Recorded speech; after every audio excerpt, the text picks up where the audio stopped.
Let's learn how you can blur part of a video using CapCut on your iPhone or Android device.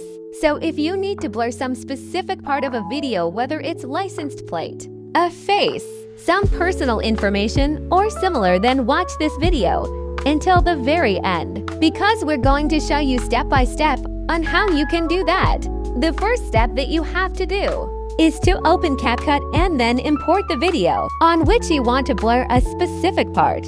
I have a car video right here, and I need to blur this license plate. But you can have a video of a person, and you need to blur a face, or you have to blur some personal information on a document or similar. The process is the same for other videos. Firstly, we will tap on the Effects option at the bottom, then select Video Effects. The next step is to search for the blur effect, and you will have a couple of different blur effects from which you can choose from. I can tap on the effect right here and then click one more time in order to open the Adjust tool. If you need to make your effect stronger or weaker, simply drag this slider to the left or right side. Once you select the blur effect, simply go back to your timeline and then drag this effect which we've added over the whole video. Now let's go to step number 2. Click on Video to select it, and then find the duplicate or copy option at the bottom depending on what version of CapCut you have. You have to make a copy of your video, and for me then option is called duplicate.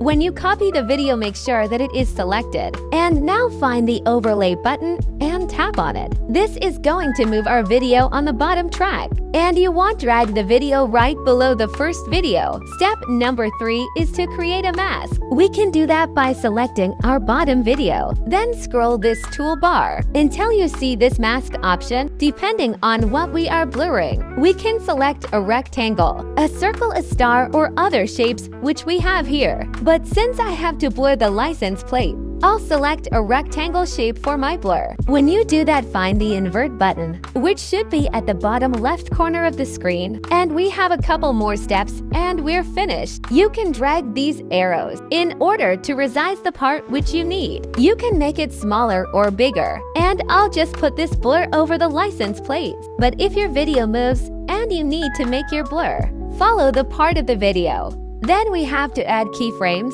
You can see that my license plates are visible because my blur effect isn't following the plates. So all you have to do is to select the mask option one more time, then click on the keyframe option. Go to another part of your video where you have to move your blur effect and simply move it with your fingers. The keyframe will now automatically be added, and you need to repeat this step a couple of times if you have to move your blur effect in the other parts of the video. And that's how we can blur a part of video in CapCut. Thank you so much for watching this video, and I'll see you in the next one.